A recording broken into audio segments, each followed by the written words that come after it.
I'd had experience in corporate volunteering before and engaging with corporations, and when we planned to refurbish our new training workshop, I realised that there was an opportunity to do that again.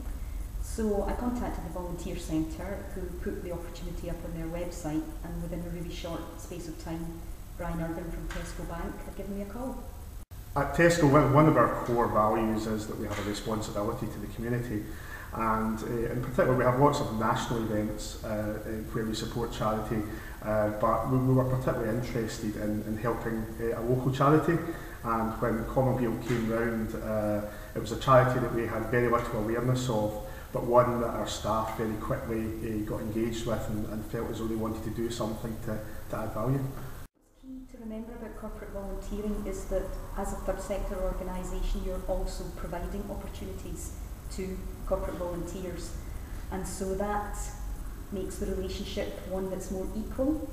So we had a lot of conversation about what was required, and I realised actually that, as was the way in my other experiences with corporate volunteers, TescoBank were very willing to be flexible and accommodate what we needed. So there was a bit of negotiation went on, and they could see that the opportunity here was what they wanted for their staff, and likewise I could see that the potential to engage with a corporation like that would not only enable us to finish off the painting and decorating of our training workshop, but potentially could offer opportunities to develop the relationship further into the future.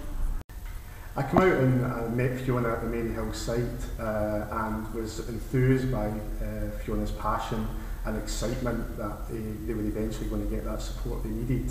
To be honest, it was a daunting task. We walked into what was a blank canvas, and initially we were thinking about maybe a day's support or a couple of days, but we sized the job, we listened to Fiona's requirements, and that developed into something that was a week's work, and ended up being over 180 hours of paid time.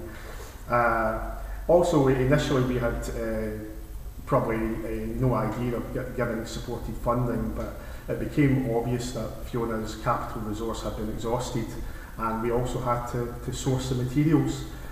So we engaged the wider team back at the office. We did the sort of cake bakes and the dress down days, and we raised the £750 that we needed for materials. Project was planned. It was almost planned like any other project we would do back at the workplace, and it was executed over a week. And I think we left what was a really finished job. Exciting and motivating for us as a third sector organisation about engaging with corporations is that they bring a real enthusiasm and energy that sometimes you don't expect, and that's been my experience with the 3 corporations with whom I've worked.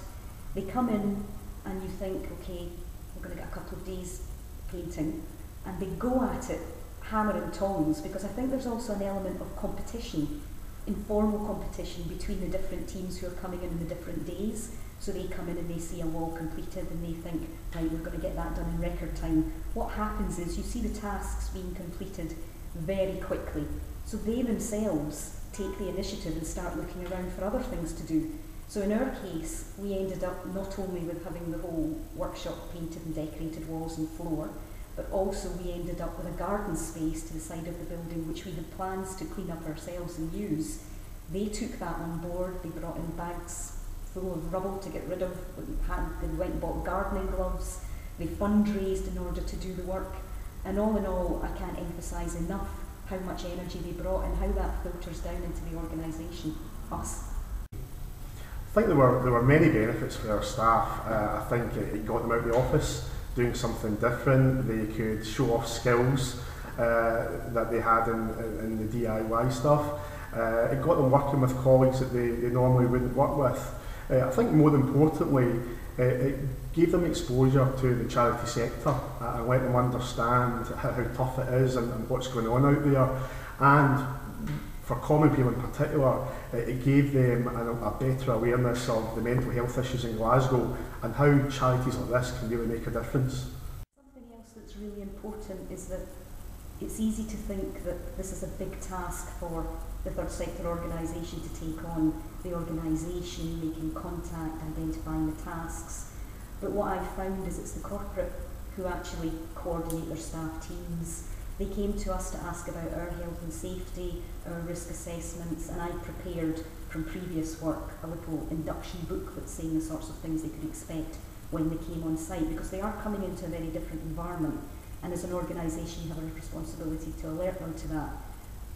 But alongside that, what makes it work, I think, is inviting them into the project and being friendly and welcoming. And it's almost like bringing people into your own home to host them. You need to host them, they need to be looked after because they're giving time. And basically you're dealing with human beings, and the fact that they may be from a corporation and you may be from the third sector is irrelevant. There's a group of people who are here holding paintbrushes in their wellies, dying to get involved, and the least really that we can do to thank them is to make them feel welcome. So cups of tea, biscuits, do you need a toilet break? It's getting hot in here. Just looking out for them in the way you would look out for anybody who comes into your home. That was really important. In whole, this particular project's been a really positive experience for us. It ticked all the boxes. As an organisation, it let us go out and do exactly what we wanted to do, and we were delighted with the results. I think it's motivated us, it's motivated the staff that this is something we shouldn't be doing once in a blue moon. We should be doing it on a regular basis. And the importance of doing it locally, because people feel close to that, and it's that pride in being able to go home and share with your friends and your family that you've made a difference to this local community.